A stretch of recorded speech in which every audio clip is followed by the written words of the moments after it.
ขึ้นค่ะขึ้นเนื้อช้างค่ะป้อแค่พังกำค่ะ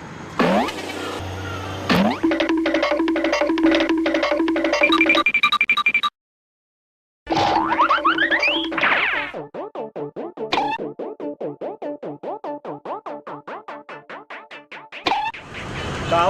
ว่าถึงไงนะ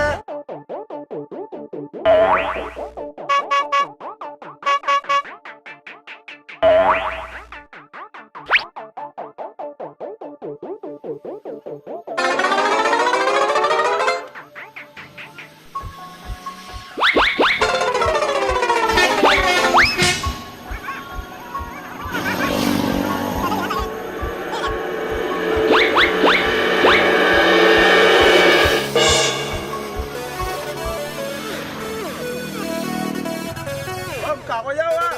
ผมว่าไอ้ชาติทำอะไรเรากล่าวจบเป็นแล้วกันนะเลยคลางว่าเอาให้มาโอ้กำลัง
แขกทุ่งเมา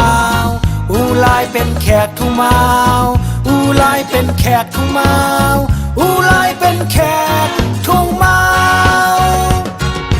เวียงก้นขึ้นลงเมืองหมู่เซสายอูไล่เมื่อเอวแลตึกอุดตึกว่าเฮินแคมเต็มปึกไว้กัดไข่โคกนเกินสาวแลกเงินเล่าฮอนกาปันหมออ่างเวียนคำตั้งหยาบนาปัดแคบตุยซ้ายตุยขวาเล่นปัดเย่แขกทุ่งเมาอูลายเป็นแขกทุ่งเมาอูลายเป็นแขกทุ่งเมาอูลายเป็นแขกทุ่งเมาเวียงน้ำคำก็มาได้เยิมตุยก้นขึ้นคอนเนอกระเดียมเนื้อป่าเขาสุกพักส้มโถผู้เย็นเพียวโคเล็กน้ำเมาหันตรงนาดอกยาวย่องพาคือปืนไหวสายยาวเล่าเล่จอด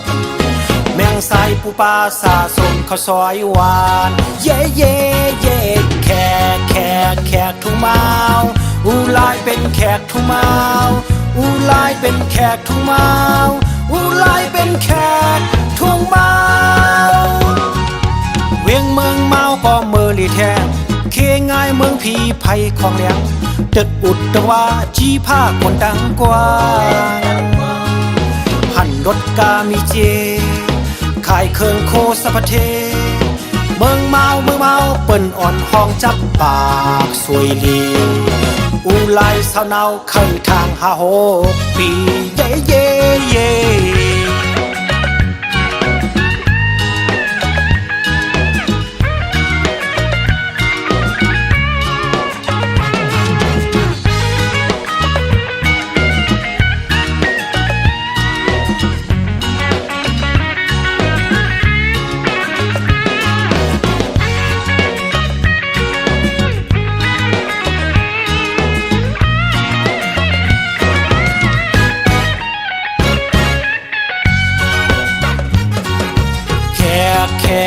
กทุ่งเมาอูลายเป็นแขกทุ่งเมาอูลายเป็นแขกทุ่งเมาอูลายเป็นแขกทุ่งเมา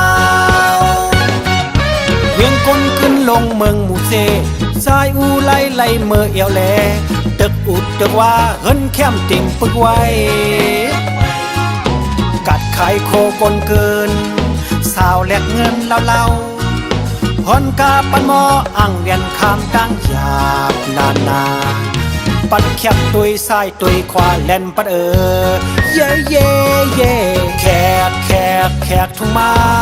อูลายเป็นแขกทุ่งเมาอูลายเป็นแขกทุ่งเมาอูลายเป็นแขกทุ่งเมาเวียงน้ำคำก็มาได้เยิมตุยก้นขึ้นคอนเนอกระเดียมเนื้อป่าเขาสุกพักส้มโถผู้เย็นเที่ยวโคเลี้ยงน้ำเมาหันตรงหน้าลอกยาวจ้องพลาคือปืนไหวสายาวเล่าเล่จอบแมงสายปูปลาสาสมข้าวซอยหวานเย่เย่เย่แขกทุ่งเมาอูลายเป็นแขกทุ่งเมาอูลายเป็นแขกทุ่งเมาอูลายเป็นแขกทุ่งเมาเวียงเมืองเมาก็เมื่อลีแทนเคง่ายเมืองพีไผ่ของแหลง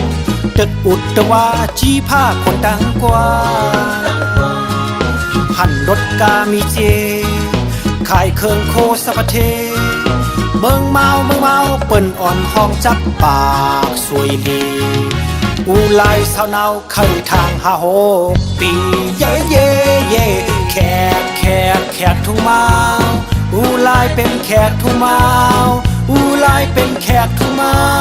อูลายเป็นแขกทุ่งเมาแขกทุ่งเมาอูลายเป็นแขกทุ่งเมาอูลายเป็นแขกทุ่งเมาอูลายเป็นแขกทุ่งเมาแขกทุ่งเมาอูลายเป็นแขกทุ่งเมา